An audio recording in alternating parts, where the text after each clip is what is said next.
रामकृष्ण हरी मंडळींनो, माऊली कीर्तन सोहळा महाराष्ट्रातील सर्वात लोकप्रिय असलेले एकमेव चॅनल सप्ताह कीर्तन, भागवत कथा, हरिजागर व लाईव्ह कार्यक्रमाकरिता अवश्य संपर्क करा। माऊली चोपडे व देवा पाटील। कधी जायचं पण आज नाही, आज मनाने जाऊ आणि शरीराने नोव्हेंबर मध्ये जाऊ। यायचं का तुम्हाला? पाऊस पडन का? अरे हो तर म्हणा।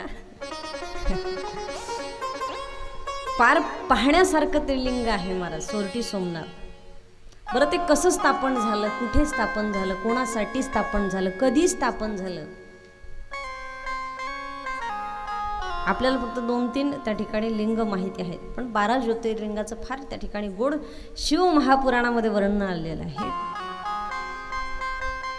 चंद्राला 27 कन्या होत्या आणि त्या 27 कन्या दक्ष राजाला दिल्या। 27 मुली चंद्राला दिल्या आणि मग सगळ्यांचं नशीब हे सारखं नसतं, पण चंद्राचा रोहिणी नावाच्या पत्नीवर जास्त जीव होता। प्रत्येक पत्नी म्हणायची, दादा तुमचं त्या पत्नीवर जास्त जीव आहे आमच्यापेक्षा, तुमचं रोहिणीवर जास्त प्रेम आहे। पण चंद्र मात्र सगळ्यांना जीव लावायचा, सगळ्यांना सारखा जीव लावायचा। आणि दक्ष राजाला सांगायला लागले, जावई बापू असं करू नका, आमच्या सगळ्या मुलींना सारखा जीव लावा। चंद्र म्हणायला लागला, अहो मी सगळ्यांना सारखंच सांभाळतो ना। आणि मग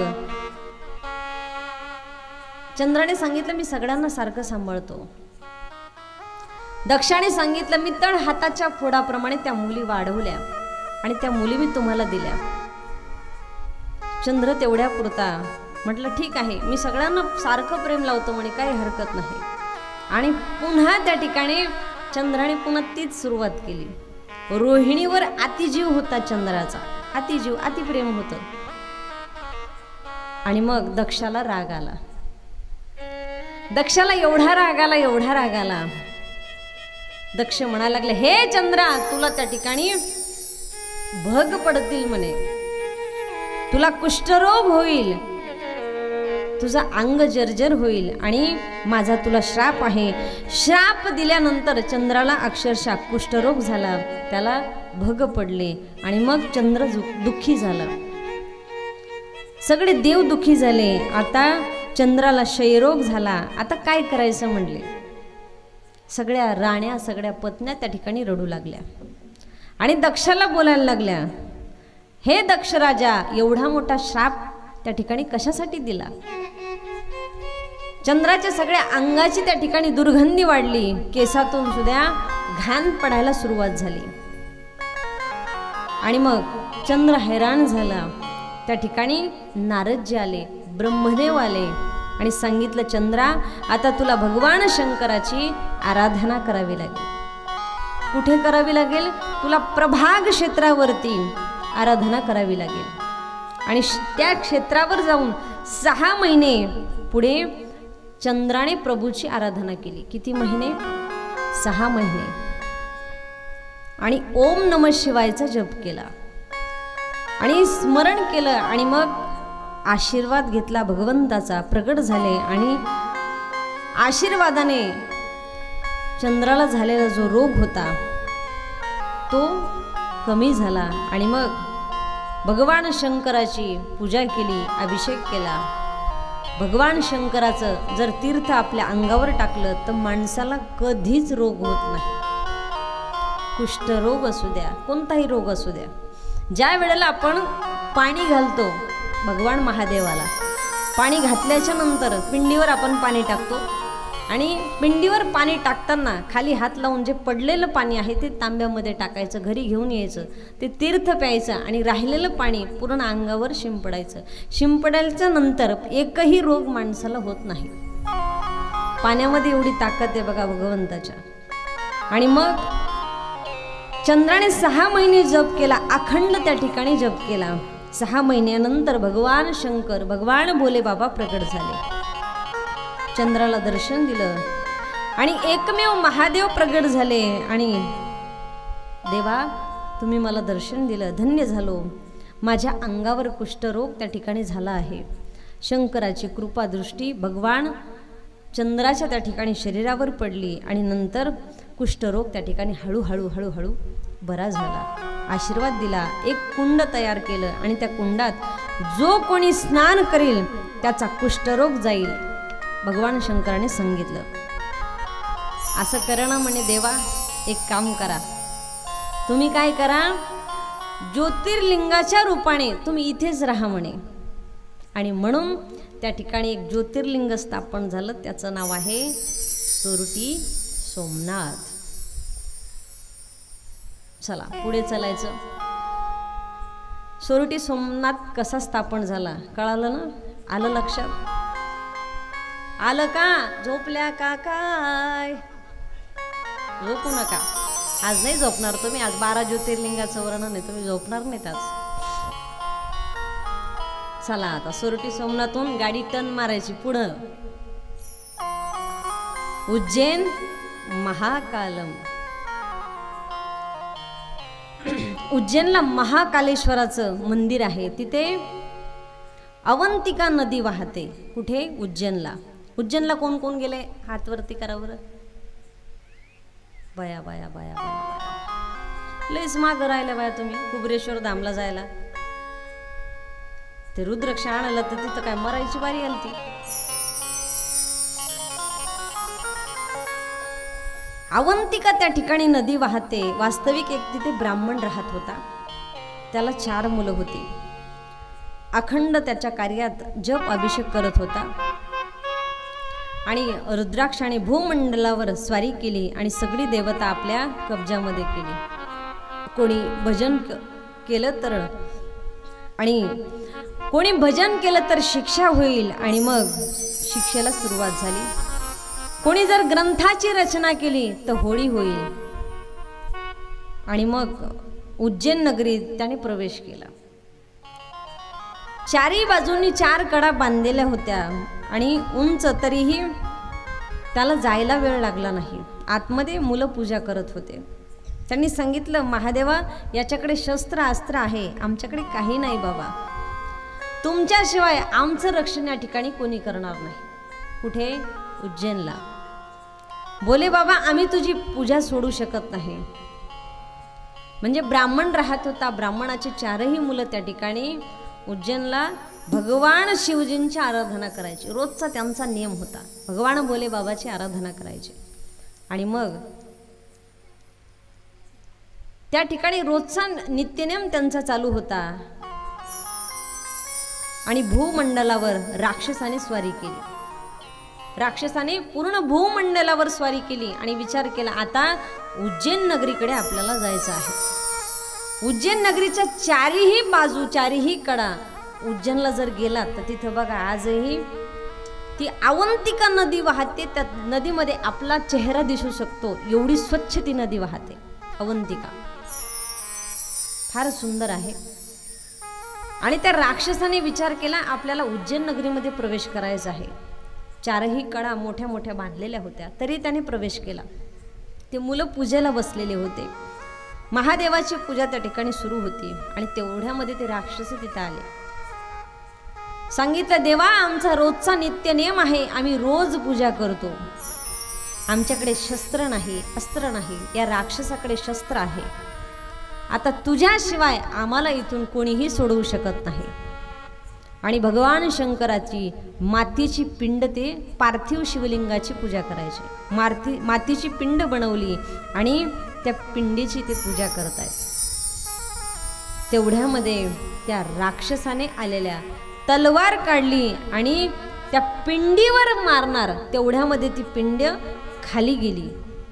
आणि भगवान महाकालाचं त्या ठिकाणी भगवान महाकाल विश्वनाथ प्रगट झाले. मोठा श्वास सोडला आणि राक्षसांची राख केली. आणि म्हणूनच महाभयंकर स्वरूप महाकालचं त्या ठिकाणी प्रगट झालं. बोलिए महाकाल भगवान की जय. आजही जर उज्जैनला गेला 4 वाजता भगवंताची भस्म आरती होते महाकालला. भस्म आरती बघा तुम्ही स्वतःच्या डोळ्याने. ज्या वेळेला भगवान प्रगट झाले ना, भगवंताचा अवतारच महाकालचा होता. एवढा अवतार त्या ठिकाणी भयानक आहे. 4 वाजता ज्या वेळेला भस्म आरती होते त्यावेळेला भयंकर अशा प्रकारची ती डमरूचा नाद त्या ठिकाणी सुरू होतो आणि भस्म आरतीमध्ये भगवान त्या ठिकाणी प्रगट होतात. म्हणून महादेवाला भस्म आरती ज्याच्या नशिबात आहे त्यालाच मिळते बरं. तिथं बऱ्याचशा लोकांना माहिती नाही किती वाजता असते, काय असते. 4 वाजता महाकालला भस्म आरती असते आणि फार भयानक. मंदिरात तिथं जाऊ देत नाहीत, लाईव्ह टीव्हीवर टेलिकास्ट करतात ते. ती आरती जर आपण पाहिली ना 4 वाजता, असं वाटतं प्रत्यक्ष महाकालाचं स्वरूप त्या ठिकाणी भगवान शंकर प्रगट झाले की काय, असं भयानक त्या ठिकाणी भगवान भोले बाबाचं दर्शन त्या ठिकाणी माणसाला होतं. सगळे घाबरले आणि नंतर चंद्रसेन नावाचा राजा, त्याला असं सुंदर चिंतामणी दिला होता. तो मणी चमकायचा आणि तो मणी लोकांना सोनं द्यायचा आणि सगळ्या राजांनी त्याच्यावर स्वारी केली. सगळ्या राजांनी स्वारी केली आणि मणी घेण्यासाठी राजे भगवान शंकराची पूजा करत होते. पूर्वीचे जे राजे महाराजे होते ना, ते फक्त भगवान शिवाची आराधना करत होते. छत्रपती शिवाजी राजांपासून सगळे राजे जर पाहिले ना, संभाजी राजे असतील, शिवाजी महाराज असतील, प्रत्येक राजाने शिवजींची त्या ठिकाणी आराधना केली. छत्रपती शिवाजी महाराजांनी स्वराज्य स्थापन केलं. रायरेश्वराच्या मंदिरामध्ये जाऊन स्वतःची करंगडी कापून 16व्या वर्षामध्ये रायरेश्वराच्या मंदिरामध्ये जाऊन स्वराज्य स्थापन केलं. भगवान भोलेनाथाचा आशीर्वाद होता, म्हणूनच तर ते राजे झाले. म्हणून भोले बाबाची सेवा केलेली जीवनामध्ये वायाला जात नाही. तसा तो राजा, त्याच्याकडे मणी होता आणि ते मणी घेण्यासाठी भगवान शंकराची तो राजा पूजा करायचा. रोज त्याचा नित्यनेम होता, रोज तो पूजा करायचा. प्रभू रामचंद्रांनी स्वतः दशरथ महाराजांच्या घरात भगवान शंकराची देखील पिंड होती. दशरथ राजेही त्या ठिकाणी पूजा करायचे. राम प्रभूने देखील कोणाची सेवा केली? कोणाची? भगवान शंकराची. ज्या वेळेला भगवान वनवासामध्ये गेले, प्रत्येक ठिकाणी भगवान रामाने पार्थिव शिवलिंगाची पूजा केली. राम प्रभू ज्या ज्या वेळेला वनवासामध्ये गेले त्या वेळेला पार्थिव शिवलिंगाची त्या ठिकाणी पूजा करायची. ज्या वेळेला रावणाचा प्रसंग आपल्याला पुढे बघायचाच आहे. ज्या वेळेला रावणाला मारायचं होतं त्यावेळेला वाळूचं शिवलिंग केलं होतं. कोणी? राम प्रभूने. त्यातून भगवान शंकर प्रकट झाले होते. आणि मग चंद्रसेन राजाच्या पूजा पाहिली. कोणी त्या महादेवाला दूध वाहत होतं, कोणी तूप वाहत होतं. सुंदर ती पूजा चालू होती. आणि मग गवळ्याची ती सुंदर मुलं होते. सुंदर अशा प्रकारची ती पूजा चालू होती. मातीची पार्थिव शिवलिंग त्या ठिकाणी तयार केलं. आणि मग तो मणी चोरण्यासाठी ते राक्षस त्या ठिकाणी आलेले होते. पण त्याच ठिकाणी चंद्रसेन राजाला कळालं की भगवान शंकराच्या आराधनेने आपल्याला काहीही होणार नाही. अशी पण एक कथा आलेली आहे. भगवान शंकर त्या ठिकाणी प्रगट झाले, नमस्कार केला आणि मग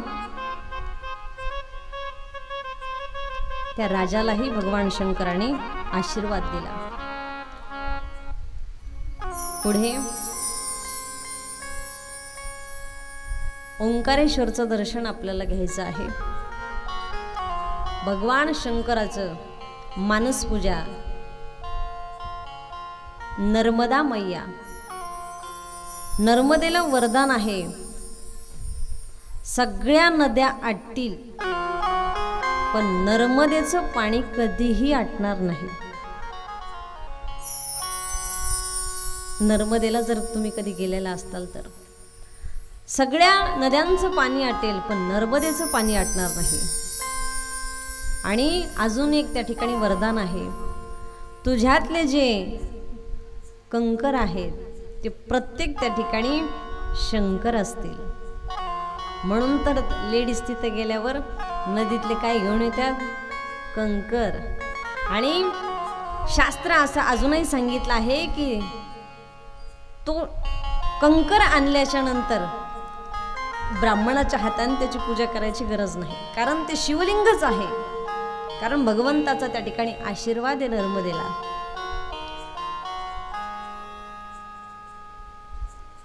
आणि मग नर्मदे नमः, नर्मदे नमः असं म्हटल्याच्या नंतर ते कंकर घरी आणावा.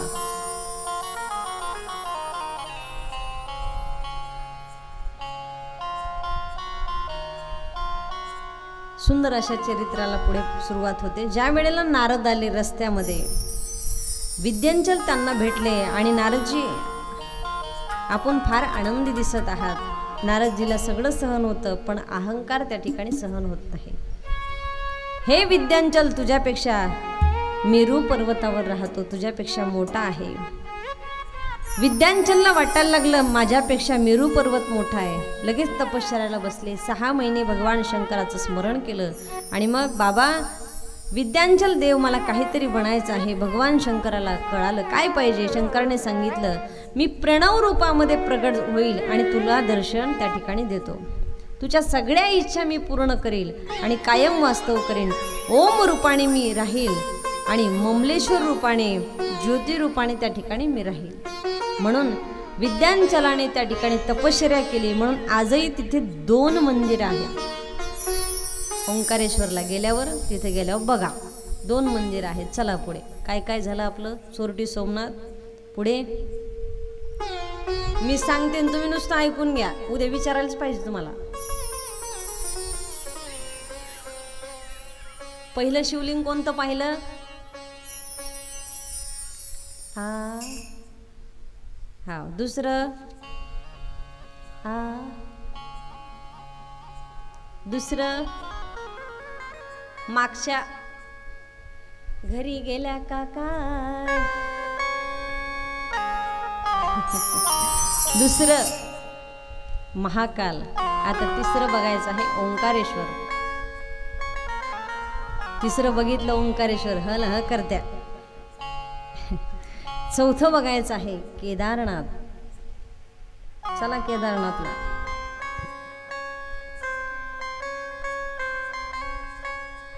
त्या केदारनाथला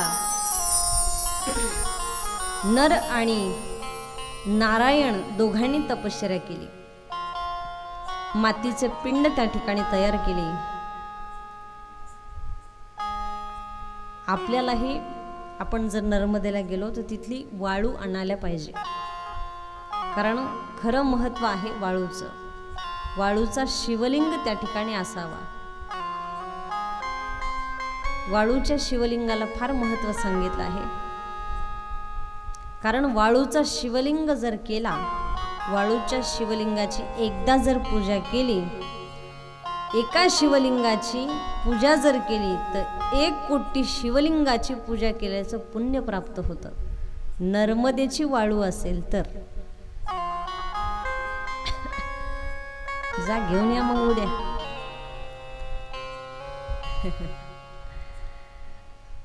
म्हणून शंकर त्या ठिकाणी प्रगट झाले. नर नारायणाने प्रार्थना केली. भगवान शंकराने त्या ठिकाणी वास्तव केलं. नर नारायणाच्या प्रतीक्षेने भगवान केदारनाथाने त्या ठिकाणी वास्तव केलं. त्या ठिकाणी पांडव ज्या वेळेला आले होते त्यावेळी भगवान शंकराने म्हशीचं स्वरूप धारण केलं आणि तिथून गुप्त झाले. पुढे डायरेक्ट पशुपतीला निघाले आणि मग पांडवांना रस्ता त्याच ठिकाणी दाखवला आणि परत भगवान शंकर केदारनाथ या ठिकाणी स्थापन झाले. केदारनाथला भगवान शंकराला काय वाहतात? जे जे गेले त्यांना माहिती असेल काय वाहतात केदारनाथला.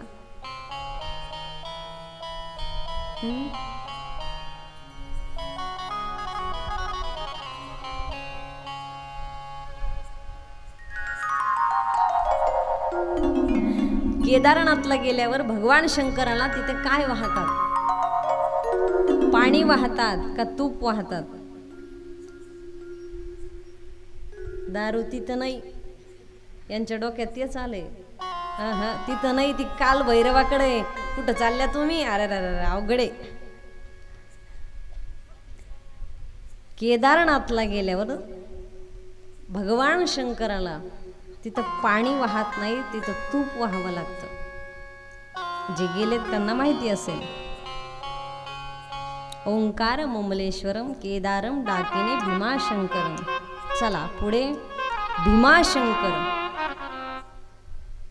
भीमाशंकरला फार सुंदर वातावरण आहे. लक्ष्मी प्रसन्न व्हावी असं जर वाटत असेल जीवनामध्ये तर पर्याय सांगितलेले आहेत, ऐका. लक्ष्मी प्रसन्न व्हावी असं जर वाटत असेल तर शुक्रवारच्या दिवशी पुरुषाने पांढरे वस्त्र घालावे, पांढरे कपडे. लक्ष्मी जर प्रसन्न करून घ्यायची असेल तर. आणि दुसरी गोष्ट सांगितली, महादेवाच्या पिंडीची पूजा करावी. अगोदर कुलदैवतेची, गुरुदेवांची पूजा करायची आणि घरामध्ये प्रसन्न त्या ठिकाणी वातावरण राहतं. कुलदैवतेला 9 फुलं व्हायची. कुलदैवतेला 9 फुलं व्हायचे. प्रत्येक शुक्रवारी 9 त्या ठिकाणी फुलं व्हायचे. घरामधला शंख त्या ठिकाणी वाजवला पाहिजे आणि शंखाचं त्या ठिकाणी असणारं जे पाणी आहे आतलं त्याने भगवंताला स्नान घालावं. आणि म्हणून शुक्रवारच्या दिवशी सूर्यनारायण त्या ठिकाणी उगवताना, समजा एखादा व्यक्ती व्यवसाय करत असेल, त्याचा बिझनेस असेल, धंदा असेल,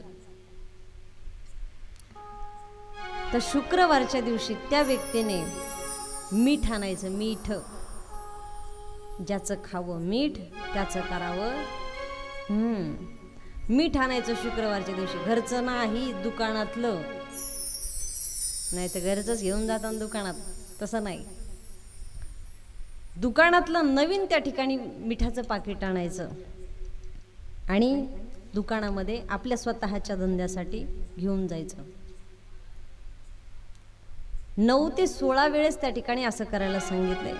कारण मिठाबरोबर घरामध्ये लक्ष्मी वास करत असते. म्हणून संध्याकाळच्या वेळेला कधीही मीठ मागण्यासाठी, तेल मागण्यासाठी, पीठ मागण्यासाठी कोणी जर आलं तर तिला द्यायचं आजपासून.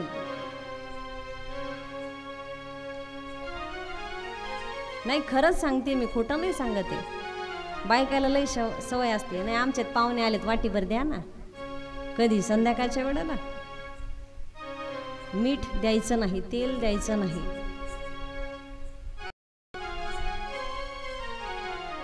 लक्ष्मी त्या मिठामध्ये वास करत असते. रात्रीच्या वेळेला मीठ देणं, झाडू देणं, आपली लक्ष्मी दुसऱ्याकडे जाते. आणि व्यापार जर चांगला व्हावा असं वाटत असेल तर शुक्रवारच्या दिवशी मीठ त्या ठिकाणी नवीन मीठ घेऊन यायचं. आणि ते मीठ आणण्याची वेळ सांगितली दिवस उगवताच. असं 10-11 वाजता नाही, दिवस उगवल्याबरोबर. बरं, मीठ कुठं तयार होतं? मीठ कुठं तयार होतं? मागच्या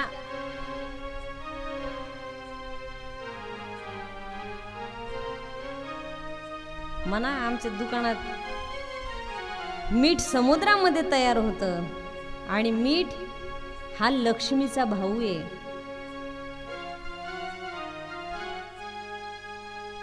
काय झालंय?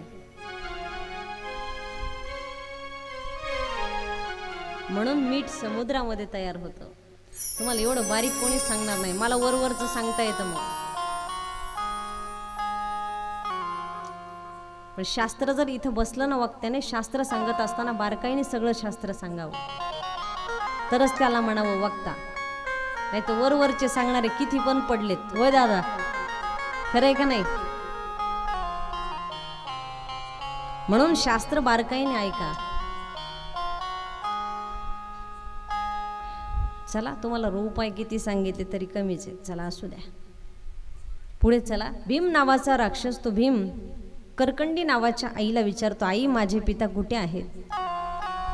आणि प्रभू रामचंद्राला त्या ठिकाणी लढता लढता तुझे पिता त्या ठिकाणी तुझे पिता गेले. नंतर अगस्त्य ऋषींचे शिष्य सुतक्षण त्यांच्याकडे तुझे वडील गेले, त्यांना सुतक्षण भस्म केलं सुतक्षणाने आणि मग वडील गेले. मी एकटीच राहिले आणि मग वनात इथे कुंभकर्ण आला, रावणाने मी इथे राहिले तेव्हापासून तुझा जन्म झाला. आता काहीच शिल्लक राहिलं नाही, आता मी एकटीच इथे राहते आणि मग मी या ठिकाणी तपश्चर्या करते. ब्रह्मदेवाकडे वरदान मागितलं आणि मग ब्रह्मदेव इंद्राचे राजे गेले, खाली पळून आले आणि मग काही देव सैरा वैरा पळू लागले, सर्व देवांवर स्वारी केली. आणि त्या काळात एक राजा होता सुतक्षण. सुतक्षण नावाच्या भगवान शंकराचा भक्त होता, एवढा महान तो भक्त होता. त्या सुतक्षणला मारलं, त्याच्या कारागृहात टाकलं, पण पत्नीने शेवटपर्यंत शिवलिंगाची पूजा काही सोडली नाही. शिवलिंगावर त्याचा फार त्या ठिकाणी मोठा भाव होता. म्हणून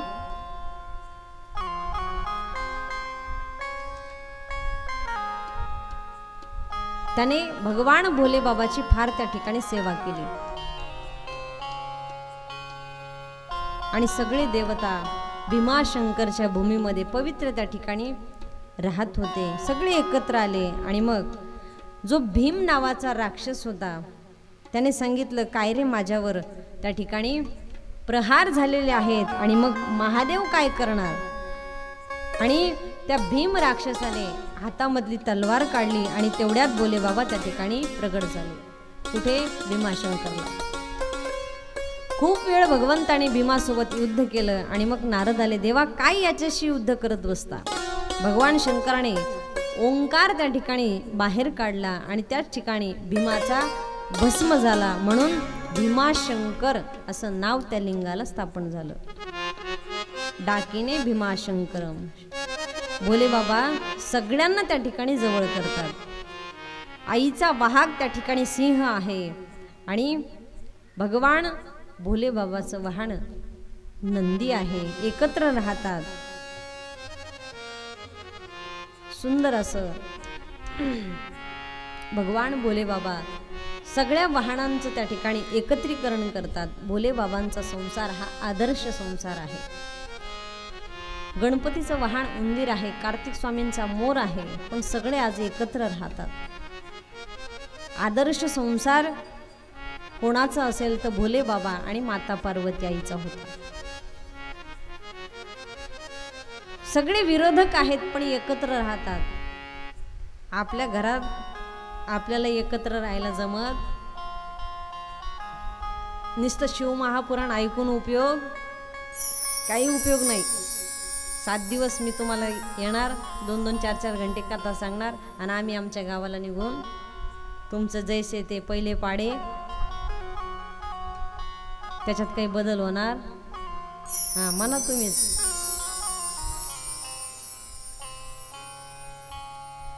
जनार्दन स्वामीला भगवान शंकराने 3 वेळा दर्शन दिलं.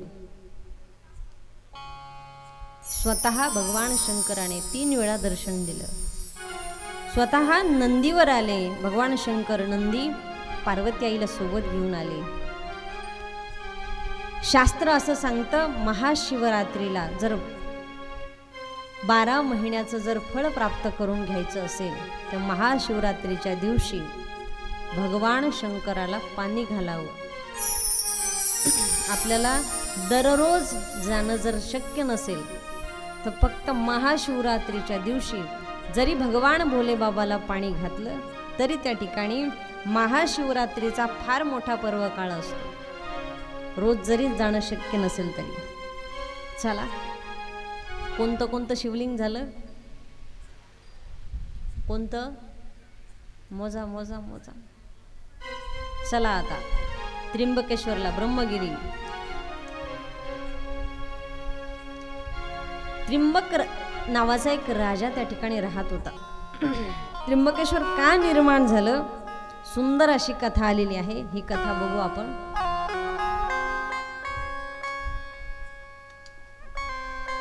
ताठ बसा बरं, थोडंसं ताठ, सरळ एकदम. शाळेत कसं म्हणतात ना, बैठे बैठे प्रेट सावधान. विश्राम कशाला लगेच? आतापर्यंत विश्रामच होता म्हणूनच सावधान केलंय.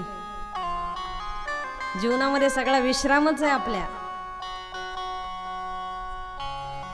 आपण सरळ बसत नाहीत म्हणूनच मनक्यात गॅप येते.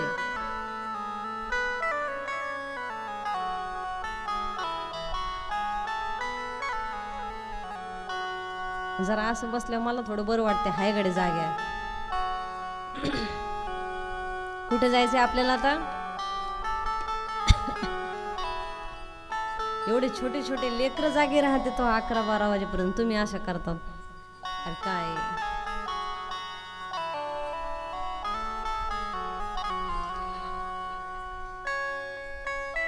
त्र्यंबकराज का निर्माण झालं?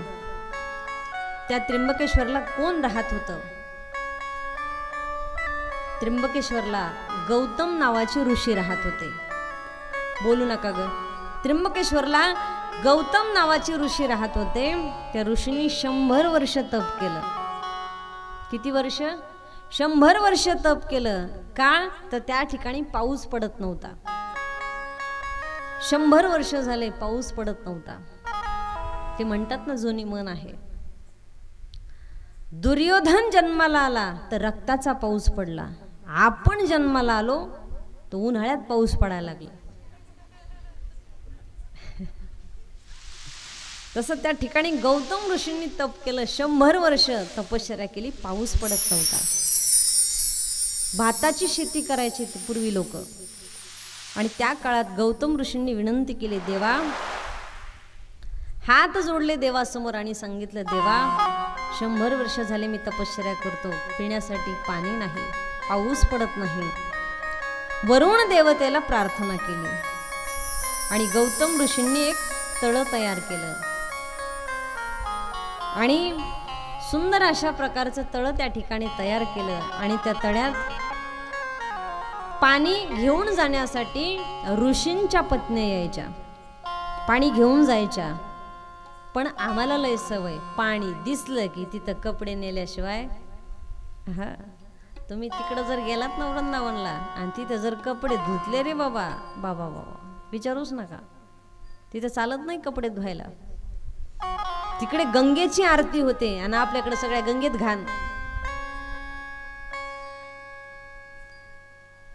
गौतम ऋषींनी सुंदर अशा प्रकारचं तळ तयार केलं. ऋषींच्या पत्न्या यायच्या आणि मग त्यांनी ते पाणी पाहिलं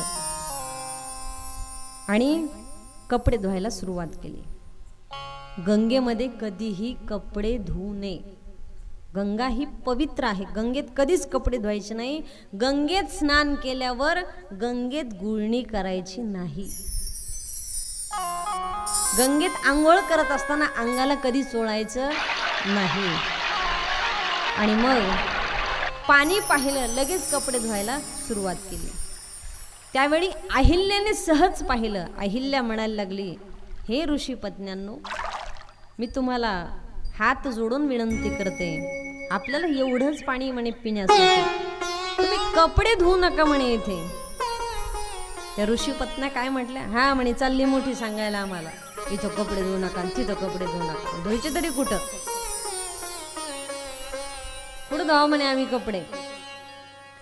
आणि मग अहिल्याने सांगितलं, आपल्याला पाणी पिण्यासाठी एवढंच पाणी आहे म्हणे. पत्नींना, ऋषी पत्नींना राग आला आणि मग त्या सगळ्या पत्न्या घरी गेल्या आणि कोणाला सांगितलं? ऋषींना, मालकाला सांगितलं. बायकांना सवयच असते, थोडं काही झालं, अहो तुम्हाला हे माहिती आहे का, अहो तुम्हाला ते माहिती आहे का. ऋषींच्या पत्न्या ऋषींना सांगायला लागल्या, ती मोठी आली म्हणे अहिल्या आणि ती आम्हाला सांगायला लागली, तळ्यात कपडे धुवू नका, असं करू नका, तसं करू नका. मग ऋषी होते. आता ऋषींनी कोणाचं ऐकलं? ऋषी पत्न्यांचं, पत्नीचं ऐकलं आणि ते ऋषी निघाले. आणि मग गौतम ऋषींकडे ते ऋषी आले. सगळे ऋषी एकत्र आले आणि मग आपल्या बोलायला लागले, आम्हाला पाणी पिऊ देत नाहीत. आणि गौतम ऋषींनी पहिल्यांदा गणपती बाप्पाला प्रगट केलं. गणपती बाप्पाला सांगितलं, सांगा म्हणे देवा. ऋषी म्हणायला लागले, आम्ही इथं राहावा का गौतम ऋषींनी इथं राहावा, सांगा म्हणे पटकन. आम्हाला पाणी पिण्यासाठी नाहीये, आम्हाला ऋषी पाणी पिऊ देत नाहीत, काहीतरी मार्ग काढा. आणि गणपती बाप्पा तिथून गायब झाले. पुढे ज्या ठिकाणी भाताची शेती होती तिथे आले, भाताच्या साळीत आले.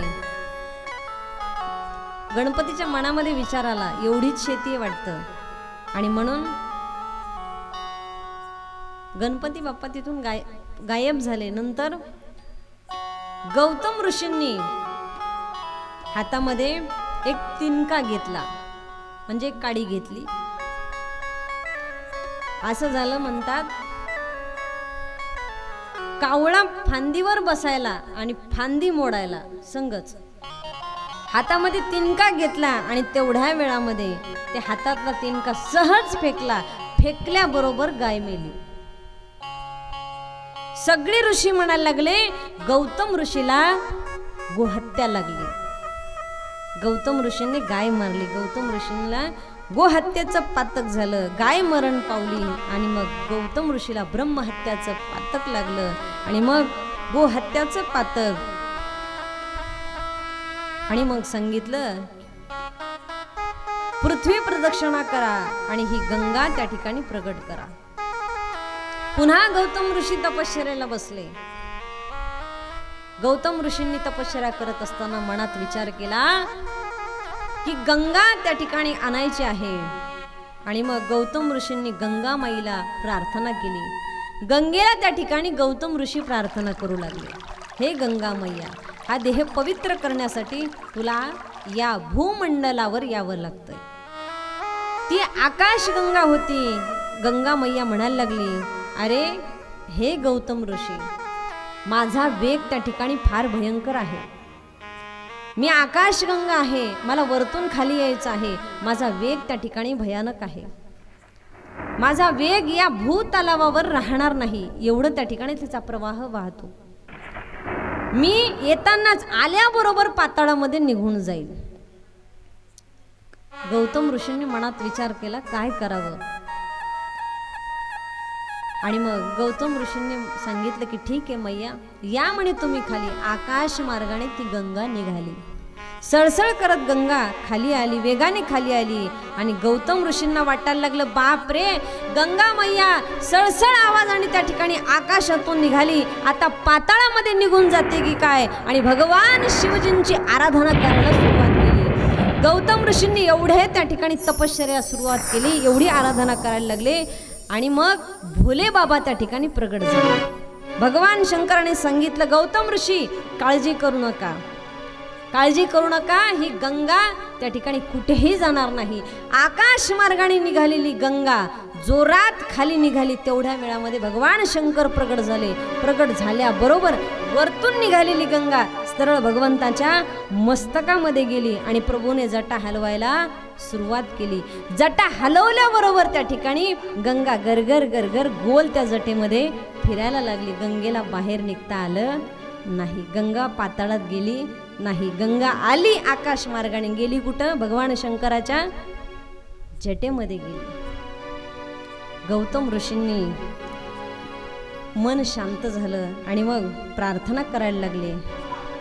गौतम ऋषींनी विचार केला, गंगा भगवान भोले बाबाच्या जटेमध्ये गंगेने प्रवेश केला. आणि मग आता पुन्हा गौतम ऋषींनी तपश्चर्या केली आणि सांगितलं, बाबा आता ती तुमच्या जटेतली गंगा खाली सोडा. आणि मग भगवान शंकराने गंगा मैयाला प्रगट करण्यासाठी जी गंगा प्रगट करायची आहे, गंगा द्वारवरून निघालेली गंगा परत गुप्त झाली आणि परत त्या ठिकाणी प्रगट करायची आहे. गौतम ऋषींनी आणि मग एक कुशा हातामध्ये पुन्हा घेतली, गवताची काडी सगळ्या बाजूंनी त्या ठिकाणी टाकली आणि गंगा मैया त्या ठिकाणी स्थिर झाली. ज्या ठिकाणी स्थिर झाली त्या ठिकाणचं नाव आहे कुशीवर्ता. कुशीवर्तेला गंगा स्थिर झाली आणि मग त्या ठिकाणी कुश टाकलं म्हणून तिचं नाव कुशवर्ता त्या ठिकाणी पडलं आणि गंगा त्याच ठिकाणी थांबली पुढे. आणि त्र्यंबक राजाजवळ ती गंगा वाहते. बघा तुम्ही आजही त्र्यंबकेश्वरला जर गेलात, जे शिवलिंग आहे त्याच्या खाली छोटे छोटे 3 शिवलिंग आहेत, ब्रह्म, विष्णू आणि महेश. आणि तिथे ती गंगा आजही भगवान शंकराला ती गंगा त्या ठिकाणी पाणी घालते. ऋषींची भक्ती पाहून प्रगट झाले गौतम ऋषी, तुमचा काही या ठिकाणी दोष नव्हता. तुम्हाला पृथ्वी प्रदक्षिणा करावी लागली, एवढा मोठा त्याग तुम्हाला तुमच्या जीवनामध्ये करावा लागला, तपश्चर्या करावी लागली. तुमच्यावर आम्ही सगळे त्या ठिकाणी प्रसन्न आहोत. ऋषींनी नतमस्तक झाले आणि तिने देव त्या ठिकाणी प्रगट झाले, आशीर्वाद दिला गौतम ऋषींना आणि सांगितलं की आम्ही ब्रह्म, विष्णू, महेश तिन्ही दैवत त्या ठिकाणी स्थिर झाले. आणि मग म्हणून भगवान शंकराने ब्रह्मगिरीवर एक जटा आपटली, त्याच्यातून गंगेचा उगम झाला म्हणून तिथे नाव आहे त्र्यंबकेश्वर. आणि ब्रह्मगिरीला आजही जर गेलात, आजही तिथे भगवंतांनी जटा आपटलेली ती आजही त्या ठिकाणी निशाणी आहे तिथं जर गेलात तर.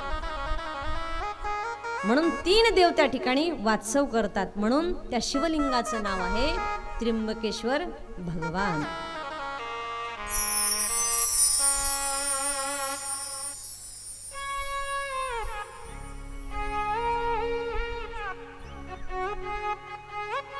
अशा त्या भगवान शंकराच्या ज्योतिर्लिंगाचं वर्णन त्या ठिकाणी आलेलं आहे. आणि भगवान शंकराच्या पिंडीचं वर्णन आज 4-5 लिंग बघितले, राहिलेले उद्या बघू. अजून एखादं शिवलिंग बघू. आता मला वाटतं 11 वाजलेत. इथं बसल्यावर टाइम नाही मिळ लागत.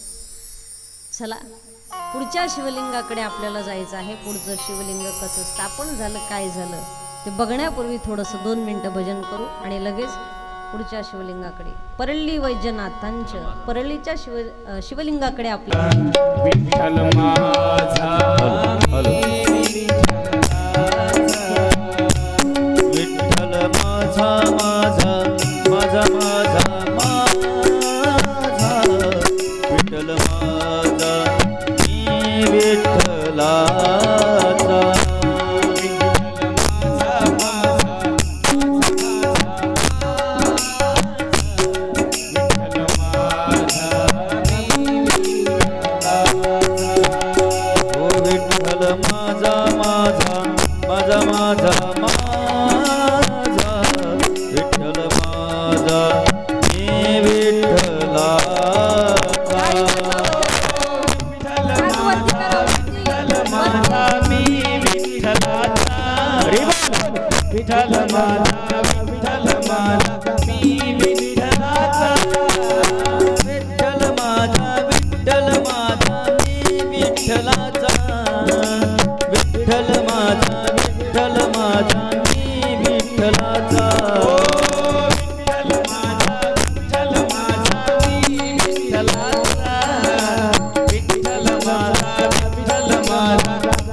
विठ्ठल माझा मी जे परळी या तीर्थक्षेत्रामध्ये स्थापन झालं, परळीला कोणतं शिवलिंग आहे? नाव काय? वैद्यनाथ.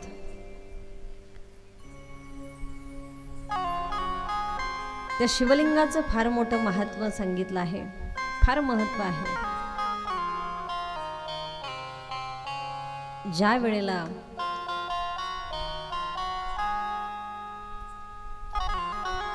भगवान भोले बाबाची सेवा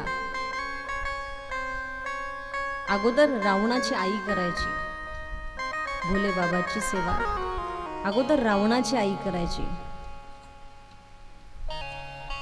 माता कैकईसिनी तिचं नाव होतं.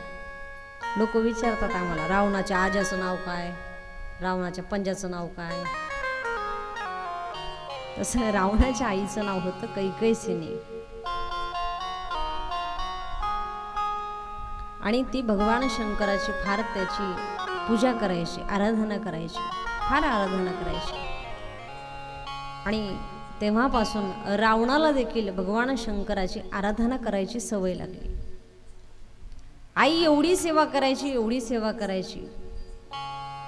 आणि मग एके दिवशी रावणाने सांगितलं, आई तू महादेवाची सेवा करते ना, मी एवढी तपश्चर्या करेल म्हणे, एवढी तपश्चर्या करेल की भगवान शिवजीकडून शिवलिंग त्या ठिकाणी घेऊन येईल, तुझी इच्छा मी पूर्ण करेल. कारण भगवान शंकराच्या कृपेमुळेच रावणाला किती तोंड होते? 10.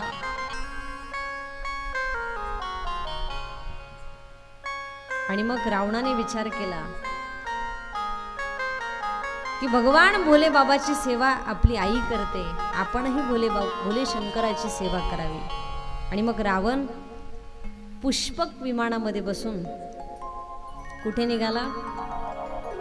कैलासावर भगवान शंकराकडे निघाला. पुष्पक विमानामध्ये बसले, भगवान शंकराकडे निघाले. आणि मग कैलास पर्वतावर तो रावण आला. आता त्या रावणाकडे कशाची कमी होती? शुद्ध कांचनाची घरं होती, पूर्ण लंका त्या ठिकाणी सोन्याची होती. आणि त्यावेळी कैलास पर्वतावर रावण तिथे गेला. गेल्याबरोबर पहिल्यांदा कोण भेटलं दारात? नंदी. नंदीने अडवलं रावणाला. आणि मग रावणाला अडवलं, पण रावण तिथे काहीच बोलला नाही. पण नंदीला ते सहन झालं नाही. नंदीने रावणाला श्राप दिला. रावणाला श्राप दिला, हे रावणा तू मला न विचारता मध्ये चाललास, तुला युद्धात वानर ठार मारतील. तू जरी रुद्रांची पूजा केली असली तरी 11वा जो रुद्र होणार आहे, 11वा जो रुद्र आहे, जो मारुती रायांचा अवतार आहे, तो तुझं त्या ठिकाणी गर्वहरण केल्याशिवाय राहणार नाही, असा नंदीने रावणाला श्राप दिला. ही घटना कुठे चालू आहे? कैलास पर्वतावर. हे ऐकून रावण त्या ठिकाणी चिडला. अरे मूर्खा, तू काय समजलंस म्हणे स्वतःला? मी हा सगळा कैलास पर्वत सगळा उखडून टाकीन म्हणे, हा पर्वत उचलून लंकेला घेऊन जाईल, एवढं माझ्याकडे सामर्थ्य म्हणे. कारण रावणाच्या बंदीशाळेमध्ये 33 कोटी देवता रावणाने बंदीशाळेमध्ये टाकल्या होत्या, एवढी त्या रावणाकडे शक्ती होती.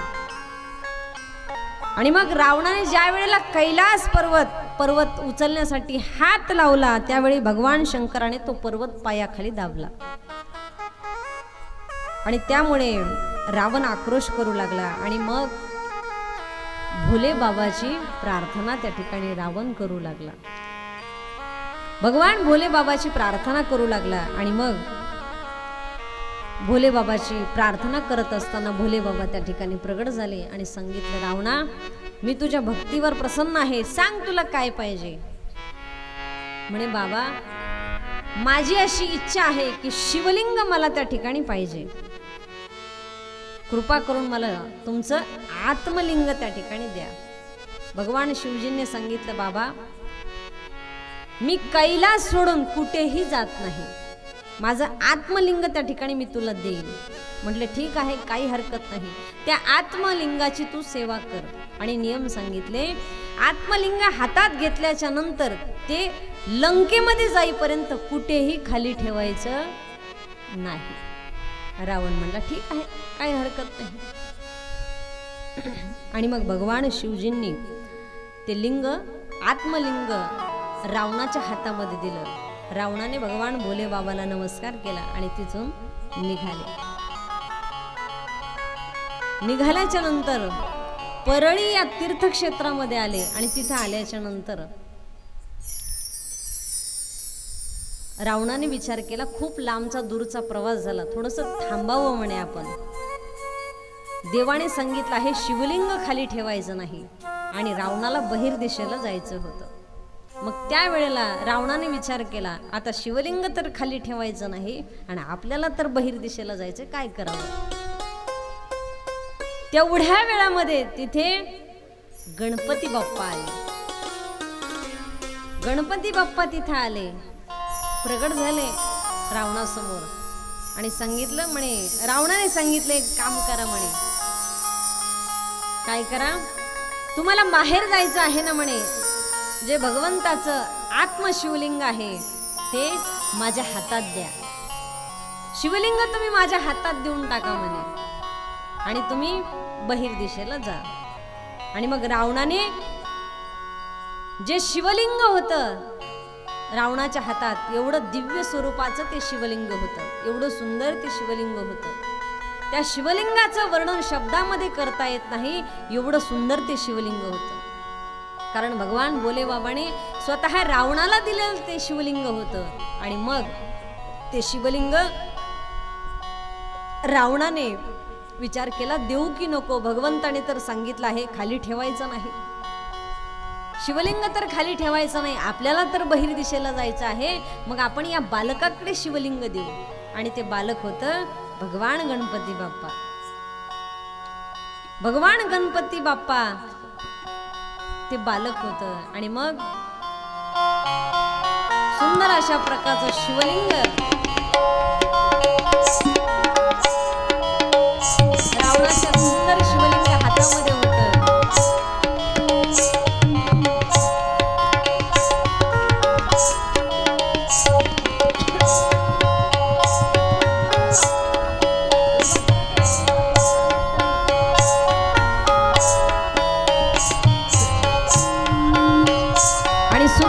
शिवलिंग होतं, जेवढं सुंदर दिसतं आहे ना. थांबा हो, थांबा हो, हातात द्या ना, थांबा 2 मिनिटं. नाही ना, अजून कॅसेट मागं फिरवता येते, द्या. रावणाच्या हातातलं शिवलिंग रावणाला बहिर्दिशेला जायचं होतं. आणि मग रावणाने ते शिवलिंग विचार केला, ब्राह्मणाच्या स्वरूपामध्ये आलेले गणपती बाप्पांच्या हातात द्यायला सांगितलं. आणि मग गणपती बाप्पाने ते शिवलिंग हातामध्ये घेतलं. हातामध्ये शिवलिंग घेतल्याबरोबर रावण त्या ठिकाणी आता बहिर्दिशेला गेला. आणि गणपती बाप्पाने सांगितलं, मी 3 वेळा तुम्हाला आवाज देईल. किती वेळा? 3 वेळा आवाज देईल. 3 वेळा आवाज द्यायला सुरुवात केली. सांगितलं, बाबा लवकर या, बाबा लवकर या. पण बाबा काही आले नाहीत. शेवटी गणपती बाप्पाने ते शिवलिंग खाली ठेवलं. आणि मग गणपती बाप्पा तिथून निघून गेले. रावण त्या ठिकाणी पुन्हा शिवलिंगाकडे आला. गणपती बाप्पा तिथून निघून गेले. रावण पुन्हा शिवलिंगाकडे आले. आणि आल्याच्या नंतर ते शिवलिंग उचलायला रावण भगवंताने सुरुवात केली. पण ते शिवलिंग काही हलत नव्हतं. शिवलिंग उचलण्याचा प्रयत्न त्या ठिकाणी चालू झाला. आणि मग एवढं सुंदर ते शिवलिंग होतं, ते शिवलिंग उचलत नव्हतं. रावण प्रभूने प्रयत्न केले, आता तरी निघेल, मग तरी निघेल. रावणाच्या मनामध्ये आलं, देवाने सांगितलं होतं शिवलिंग खाली ठेवायचं नाही. काहीही केलं तरी शिवलिंग त्या ठिकाणी हलत नव्हतं. कारण भगवंताचे दिलेलं ते आत्मलिंग होतं. आणि एकदा जर ते स्थापन झालं तर ते पुन्हा उचलणारं नव्हतं. आणि मग आता त्या ठिकाणी शिवलिंग काही घालायला तयार नाही. शेवटी रावणाने काय केलं? रावणाने एकदा हात जोडले, सांगितलं देवा आता तुम्हाला इथंच त्या ठिकाणी मी ठेवून जाणार. आणि मग रावणाने ते शिवलिंग परळी वैजनाथाला ठेवलं आणि तिथून भगवंताचा अवतार झाला. कोणता अवतार, कोणतं लिंग स्थापन झालं? परळी वैजनाथाचं लिंग त्या ठिकाणी स्थापन झालं. बोले वैजनाथ भगवान की जय. शिव हर हर महादेव हर हर महादेव हर हर. महादेव. आणि मग त्या ठिकाणी लिंग स्थापन झालं. रावण लंकेमध्ये निघून गेले. एकदा जोरदार टाळ्या वाजवा. म्हणून परडी वैजनाथाचं हे लिंग त्या ठिकाणी स्थापन झालं. भगवंताचं आत्मलिंग आहे. म्हणून सुंदर अशा तीर्थक्षेत्रामध्ये हे वैजनाथ भगवंताचं लिंग या ठिकाणी स्थापन झालं.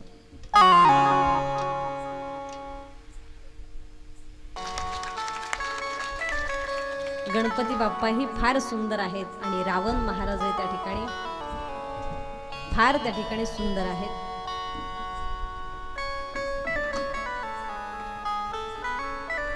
उद्या आपल्याला अजून 2-3 शिवलिंग की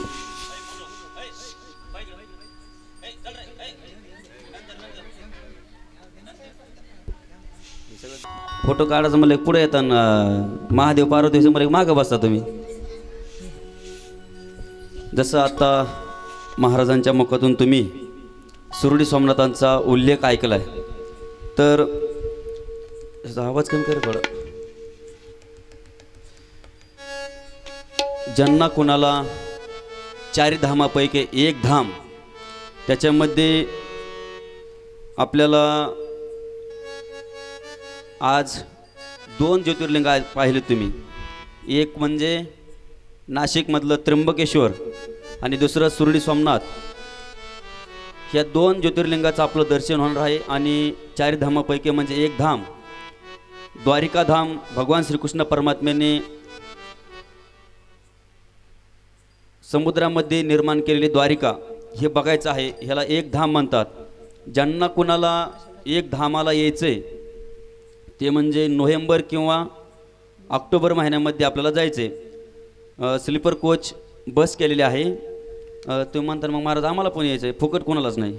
हां माझ्या काय बापाचं घरचं नाही ते फुकट कोणाला नाही. त्याची फी राहील कमीत कमी म्हणजे अंदाज सांगतो मी कमी जास्त होईल 12 किंवा 13,000 रुपये याची फी राहणार आहे. त्याच्यामध्ये खाणं पिणं तिथले फिरणं संपूर्ण खर्च आमच्याकडे राहील. फक्त लक्झरीचा ऑटो रिक्षा खर्च गिरनार पर्वत 10,000 पायऱ्या आहेत त्याचा खर्च मला वाटतं 300 का 400 रुपये. आता रोपे झाले. पहिलं रोपे नव्हतं पायऱ्या चढून जायचं होतं पण आता त्याचा खर्च समुद्रामध्ये बोटीने चालू लागते 12 किलोमीटर 100-200 रुपये काय खर्च राहील तो खर्च. जो व्यतिरिक्त खर्च राहील तो तुमच्याकडे स्वतःकडे राहील. आणि जसं आपण इथं शिवमहापुराण कथा केली तसं सुरडी सोमनाथ किंवा द्वारकामध्ये तिथंसुद्धा आपल्याला शिवमहापुराण कथा करायची 5 दिवस किंवा 4 दिवस जसा वेळ भेटेल आपला तसं 10 दिवसाचा प्रवास आहे. त्याच्यामध्ये सुदामपुरी म्हणजे सुदाम भगवंताचं गाव सुरडी सोमनाथ गिरनार पर्वत मूळ द्वारका बेट द्वारका जाता जाता आपल्याला सप्तशृंगी काळाराम मंदिर त्र्यंबकेश्वर असं करीत करीत करीत येताना आपल्याला भरपूर देव आहेत. पत्रिका का मी छापली नाही असे. ज्यांना कुणाला यायचे त्यांनी आमच्याकडे किंवा केदार भाऊ यांच्याकडे नाव द्या. तारीख लक्षात ठेवा ऑक्टोबर किंवा नोव्हेंबर दीपावळीच्या एक तर मागं राहील किंवा पुढं. ज्यांना कुणाला यायचे त्यांनी आपलं नाव लवकरात लवकर द्यायचं. कारण जवळपास 30 ते 35 लोकांचं नाव आलेले आहेत. 30 ते 35 लोकांचे नाव आलेले आहेत. म्हणून ज्यांना कुणाला यायचे तुम्हाला सोबत केदार भाऊ सोबत आहेत बरं. फक्त मला 60 लोक न्यायचे आहेत. एका बसचं मला करायचं आहे. ज्यांना कुणाला यायचे कारण आता तुम्ही आमचा जवळपास 4-5 दिवस झालं परिचय पाहिलेला आहे. त्याच्यामुळं ह्योच आनंद तिथं आपल्याला घेण्यासाठी सर्वांनी यावं अशी मला एक नम्र विनंती आणि सर्वांनी जोडीने यावं अशी तुमच्या चरणी प्रार्थना करतो.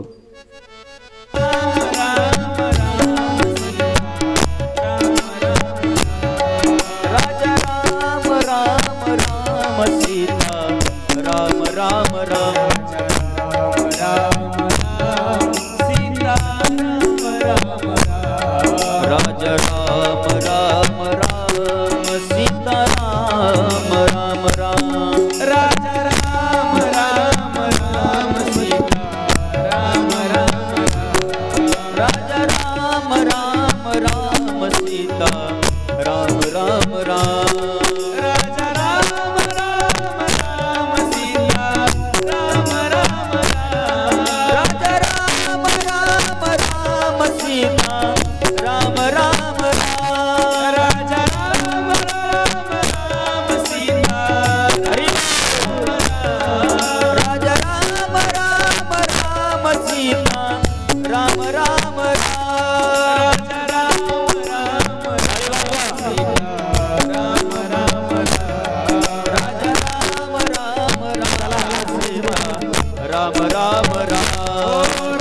सावधान सावधान शुभ मंगल सावधान सावधान शुभ मंगल सावधान सावधान शुभ मंगल सावधान स्वस्ति श्री गणनायकम् दशमुखम् मोरेश्वरम् सिद्धिदम् बल्लाळो मुरुडम् विनायकमहम्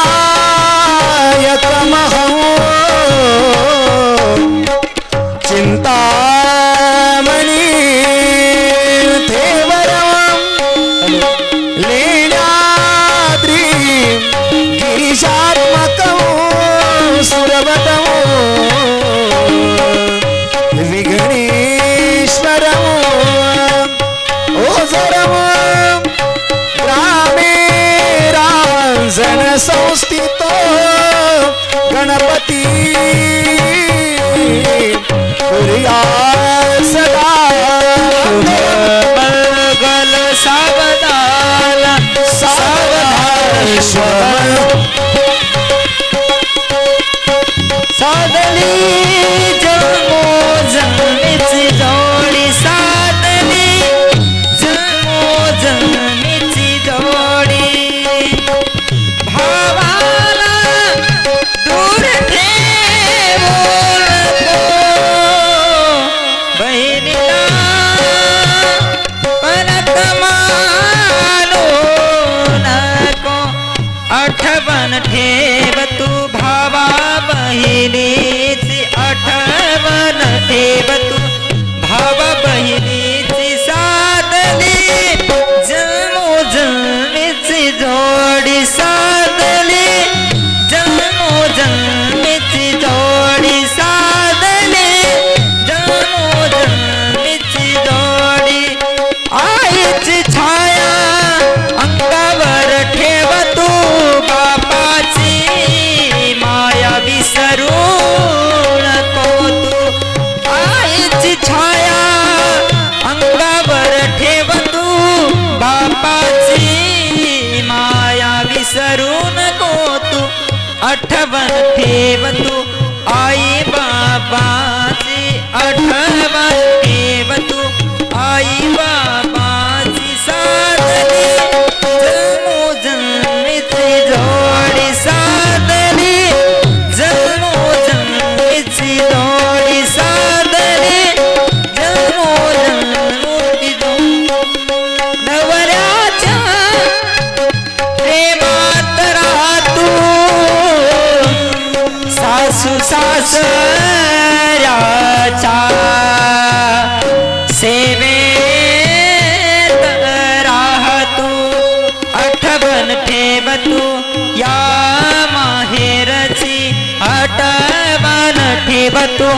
या माहेरची साधली जन्मोजन्मीची जोडी साधली जन्मोजन्मीची जोडी साधली जन्मोजन्मीची शुभ मंगल सावधान सावधान शुभ मंगल सावधान तळहाताचा पाळणा दोन्ही डोळ्याचा हिना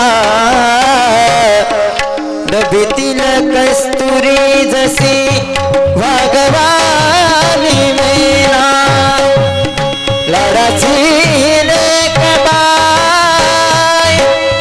हरहुन रसाजणी आता तुम्ही माय बाप तिच्या जीवाची सावरी जीव घाली मर हो तो तुला पाठविता नारी एका डोळ्यात आनंद एका डोळ्यात पाणी शुभ मंगल सावधान सावधान शुभ मंगल सावधान सौभाग्याची तुंदर राणी सौभाग्याची तुंदर राणी रुक्मिणी भाग्यवती श्री श्याम हे आले तुझ करला सौभाग्यवती मिलन प्रसंगी दोन जीवांचे मिलन प्रसंगी दोन जीवांचे आले आप बाजव हो शुभ मंगल सावधान सावधान शुभ मंगल सावधान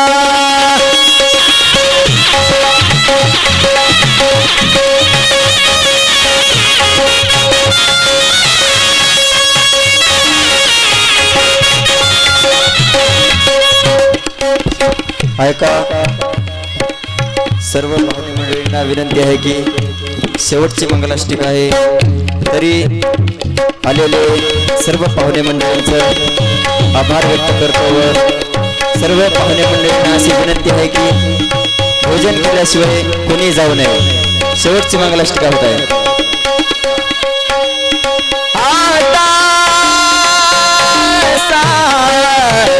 वद सावधान समय साधाय समी प्रियसे भागवादान करादान घटिका